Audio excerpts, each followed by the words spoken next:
Por que o mundo está tão dividido? Pergunta. Não tenho certeza do porquê, mas parece que as coisas estão desmoronando cada vez mais. Suponho que seja apenas a política que nos divide. Responder. Onde quer que olhemos no mundo hoje, encontramos uma tremenda reviravolta, uma vez que sistemas políticos confiáveis não são mais confiáveis. Agências de notícias que antes eram muito estimadas, até mesmo reverenciadas, não são mais respeitadas. Mas, em vez disso, são zombeteiramente rotulados como notícias falsas. A indústria do entretenimento mundial foi fortemente abalada com escândalo após escândalo, que resultou em grande humilhação para os expostos. Mas não termina aí. Muitos acostumados a escapar dos problemas do mundo, voltando-se para os esportes como uma espécie de refúgio, viram seus amados times e jogadores esportivos e os veículos que os cobrem envolvidos em múltiplas controvérsias. Até a religião tem sido assolada por turbulências, visto que uma das maiores religiões do mundo teve sua reputação manchada repetidamente por aqueles que se envolveram em atos terroristas em seu nome. E, infelizmente, a divisão caótica do mundo não está apenas lá fora em algum lugar, mas também vemos divisão na sociedade em praticamente todos os lugares que vemos, muitas vezes em nossas próprias famílias. O que está acontecendo? Talvez isso o surpreenda, mas a resposta a essa pergunta se encontra na Bíblia. A Bíblia fala de uma época em que o mundo será dividido como nunca antes. O momento da grande divisão ocorre durante o dia do julgamento. Ezequiel 38, 21. Porque chamarei contra Gog a espada, sobre todos os meus montes, diz o Senhor Jeová. A espada de cada um se voltará contra seu irmão. E contenderei com ele por meio da peste e do sangue, e uma chuva inundante, e grandes pedras de saraiva, fogo e enxofre farei cair sobre ele, e sobre as suas tropas, e sobre os muitos povos que estiverem com ele. Zacarias 14, 13. Naquele dia, também acontecerá que haverá uma grande perturbação do Senhor entre eles, porque pegará cada um na mão do seu companheiro, e alçar-se-á a mão de cada um contra a mão do seu companheiro. Dia do julgamento? Você está dizendo que o dia do julgamento está quase aqui? Não. Na verdade, a Bíblia revelou que o dia do julgamento já chegou. Talvez você lembre de ter ouvido sobre a data de 21 de maio de 2011, proclamada para o mundo há muitos anos atrás. A Bíblia insiste que a proclamação estava correta. Isso quer dizer que Deus está julgando o mundo, desde aquele tempo até agora. A Bíblia mostra também que esse período de julgamento prolongado continuará por muitos anos, muito possivelmente até o ano de 2033 DC. Pergunta. Como? Você não está falando sério. Você acha que só porque o mundo está dividido agora, isso significa que é dia do julgamento? Ao contrário, não é o dia do julgamento porque o mundo está dividido, mas o mundo está dividido porque é o dia do julgamento. E Deus programa as chamadas de julgamento pela divisão do reino de Satanás. É essa a divisão desse mundo. Mateus 12, 25. Todo reino dividido contra si mesmo é desolado, e toda cidade ou casa dividida contra si mesma não subsistirá. Também, Marcos 3, 24 a 26. E se um reino se dividir contra si mesmo, tal reino não pode subsistir. E se Satanás se levantar contra si mesmo e for dividido, não pode subsistir. Antes, tem um fim. Note que a frase "não pode subsistir" é usada repetidamente nessas escrituras. Deus, que escreveu a Bíblia, seleciona suas palavras com grande precisão. Nós vemos uma linguagem semelhante em alguns lugares.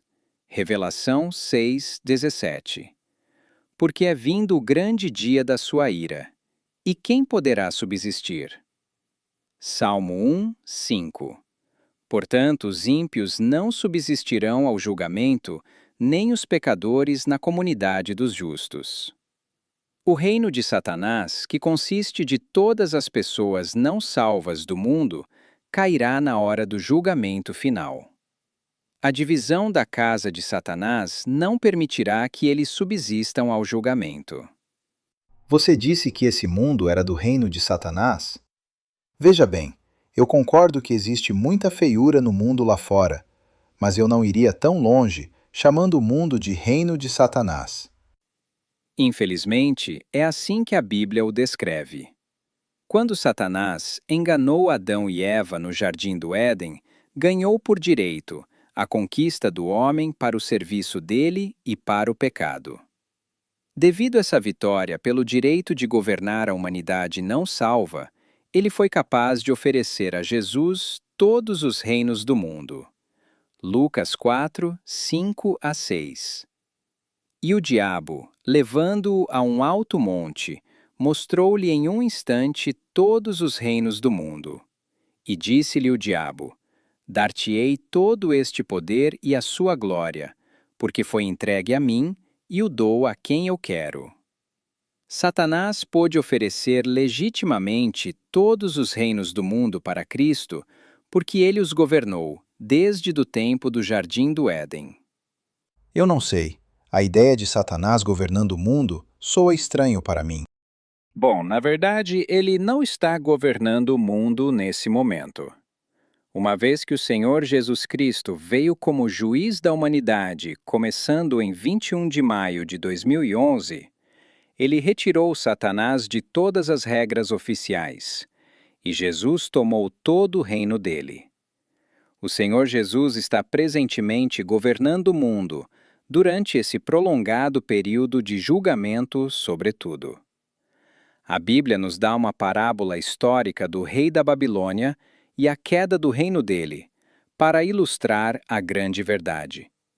Primeiro, nós encontramos que o rei da Babilônia é uma figura ou a representação do diabo. Isaías 14, 4. Receba esse provérbio contra o rei da Babilônia. Isaías 14, 12-14. Como você caiu dos céus, ó Lúcifer, filho da alvorada! Você que dizia no seu coração: subirei aos céus, erguerei o meu trono acima das estrelas de Deus. Serei como o Altíssimo. O mundo está caído, está caído. Foi o rei da Babilônia e sua nação que destruíram a terra de Juda e levou muitos judeus cativos para a Babilônia. Depois de um período horrível de 70 anos, que foi típico pela grande tribulação, a Babilônia foi conquistada pelos medos e persas. A queda da Babilônia, naquele tempo, foi apontada pela queda de Satanás e do mundo na hora final. É por essa razão que a Bíblia tem muito para dizer sobre a queda da Babilônia. Jeremias 51, 7-8. Babilônia tem sido uma taça de ouro na mão do Senhor, que embriagou toda a terra. As nações beberam do seu vinho, por isso as nações estão enlouquecidas. Babilônia está repentinamente caída e destruída. Isaías 21, 9. Babilônia caiu. A Babilônia está caída. Todas as imagens dos seus deuses estão despedaçadas no chão. Revelação 14, 8. E o outro anjo seguiu dizendo: Caiu, caiu a Babilônia, aquela grande cidade que a todas as nações deu a beber do vinho da ira da sua fornicação. Baseado no contexto da Revelação 14, nós vemos que a queda da Babilônia é uma linguagem figurativa, descrevendo a queda do mundo durante o tempo do seu julgamento final. Revelação 14, 10. O mesmo beberá do vinho da ira de Deus, que se derramou, sem ser misturado, no cálice da sua ira. Também lemos sobre a queda da Babilônia no capítulo 18, Revelação 18, 2.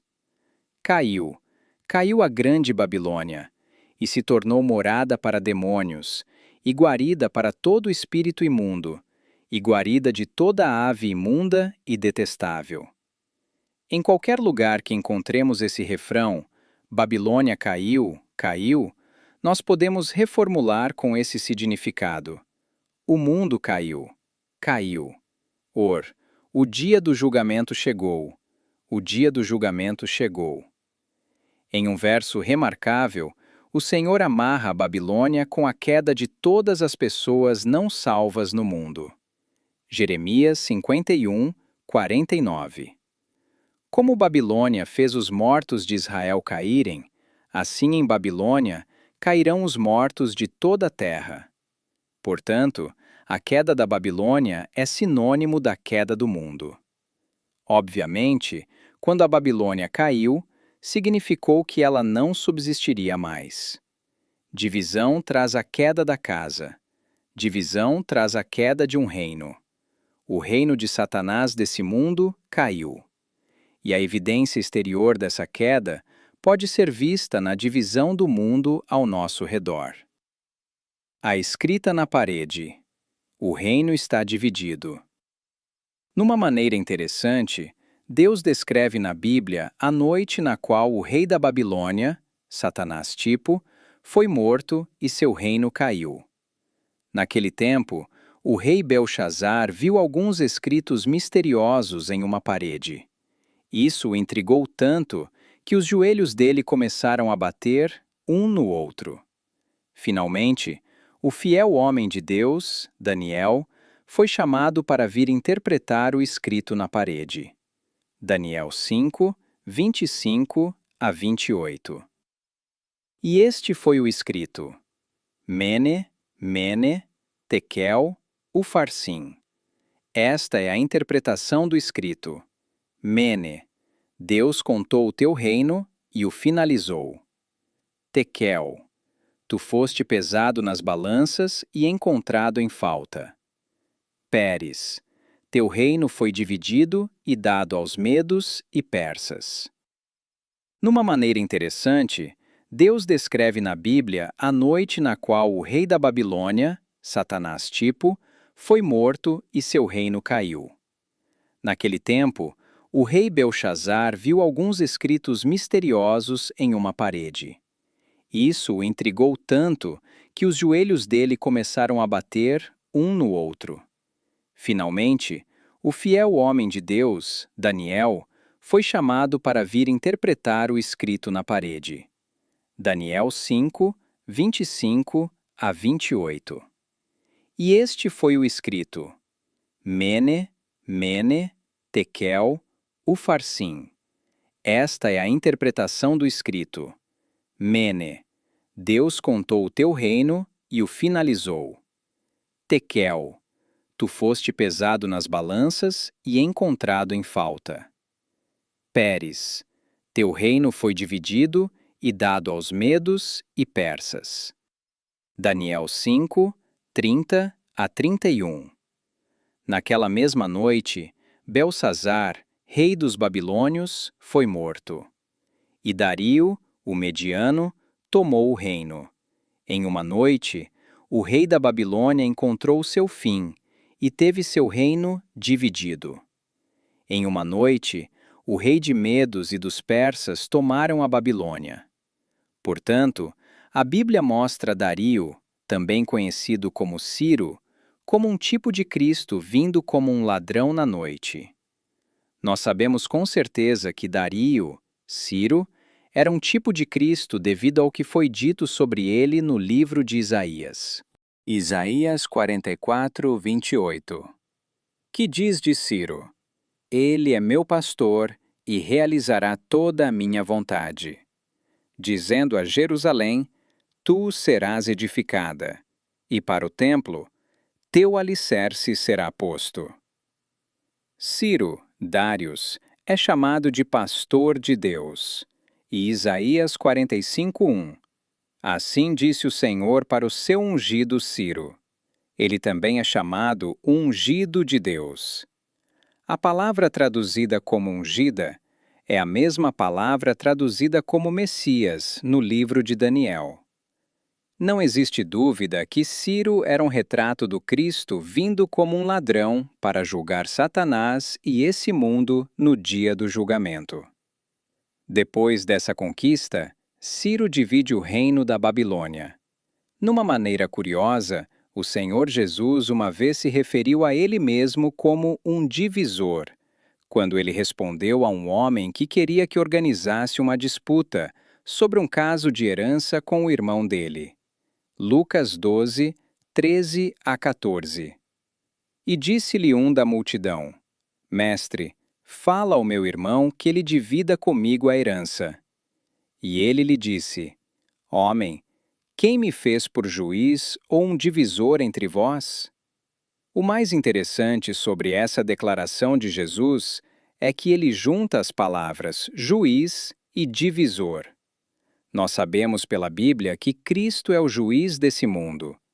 E nós agora estamos aprendendo que ele é também o divisor do reino de Satanás desse mundo. Você está dizendo que Jesus Cristo está governando o mundo agora? Correto. A Bíblia está declarando que Jesus Cristo está atualmente governando esse mundo no dia do julgamento. Revelação 11:15. E o sétimo anjo tocou a sua trombeta, e houve no céu grandes vozes que diziam: Os reinos do mundo vieram a ser de nosso Senhor e do seu Cristo, e ele reinará para todo sempre. Revelação 19:15. De sua boca sai uma espada afiada, com a qual ferirá as nações. Ele as governará com cetro de ferro. Ele pisa o lagar do vinho do furor da ira do Deus Todo-Poderoso. Se Jesus está governando o mundo, as coisas não deveriam estar maravilhosas para todos, ao invés de ruins como estão? Jesus não está governando o mundo de um jeito benevolente. Ele não está governando para o bem ou benefício dos não salvos. A Bíblia diz que ele está governando com um cetro de ferro, porque ele é o juiz justo que está punindo a humanidade por transgredir a sua lei sagrada, a Bíblia. A punição envolve expor os pecados do mundo, que resultará numa humilhação pública deles. Em outras palavras, nessa hora Jesus está ativamente trabalhando para trazer o ridículo e a zombaria para todas as facetas das instituições mundiais. Isaías 47:1. Desce e assenta-te no pó, ó Virgem filha de Babilônia. Assenta-te no chão. Já não há trono, ó filha dos caldeus, porque nunca mais serás chamada a tenra nem a delicada. Isaías 47:3. A tua vergonha se descobrirá, e ver-se-á o teu opróbrio. Tomarei vingança, e não pouparei a homem algum. Como o homem zombou de Deus e da sua palavra, assim o Senhor vira a mesa e zomba do homem durante o juízo final. Provérbios 1, 25 a 26. Visto que desprezaram totalmente o meu conselho e não quiseram aceitar minha repreensão, assim, quando estiverem em dificuldades, eu rirei, e quando o terror chegar, eu caçoarei de vocês. Zombarei de vocês quando o terror vier como uma tempestade, trazendo fortes ventos de dificuldades. Você faz Jesus parecer cruel e vingativo. E eu pensei que ele era manero e gentil? Ele é manero e gentil, mas ele é também o juiz justo da humanidade. E como um juiz justo, ele está exigindo vingança justa sobre os infratores da sua lei e sobre aqueles que derramaram o sangue do seu povo eleito. João 5:27. E deu-lhe autoridade para exercer o juízo também, por ser filho do homem. Romans 12:19. A vingança é minha, eu recompensarei, diz o Senhor.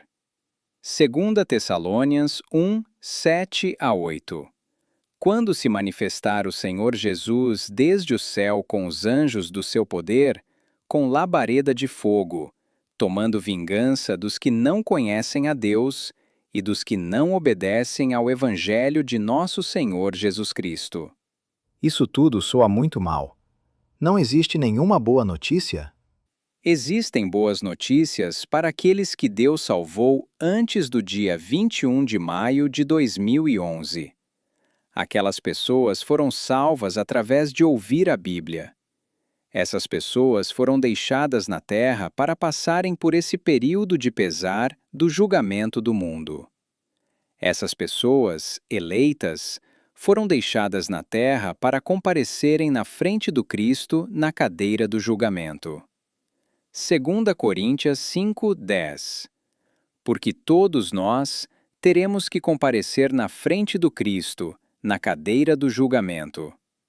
Aqueles que o Cristo salvou, não será encontrado nenhum pecado neles, e, portanto, suportarão todo o caminho até o final. Mateus 24:13. Mas aquele que suportar até o fim, esse será salvo. Diferente dos não salvos na terra, as crianças eleitas de Deus suportarão o processo do julgamento, fogo espiritual, até isso se completar, e então finalmente entrarão em um maravilhoso novo céu e nova terra, como Deus os prometeu. Zacarias 13:8-9. E acontecerá em toda a terra, diz o Senhor, que as duas partes delas serão cortadas e morrerão, mas a terceira será deixada, e farei passar a terceira parte pelo fogo, e a refinarei como a prata é refinada, e a provarei como o ouro é provado. Eles invocarão o meu nome, e eu direi: esse é meu povo. Eles dirão: o Senhor é o meu Deus. Não é uma coisa prazerosa passar por isso, mas certamente valerá muito a pena, já que no final, os eleitos de Deus finalmente entrarão para a eternidade e na alegria do Senhor deles. Mateus 25:23. Disse-lhe o seu Senhor: muito bem, servo bom e fiel. Foste fiel sobre poucas coisas, eu te farei governante sobre muitas coisas. Entra na alegria do teu Senhor. Contate-nos no e-mail info@ebiblefellowship.org.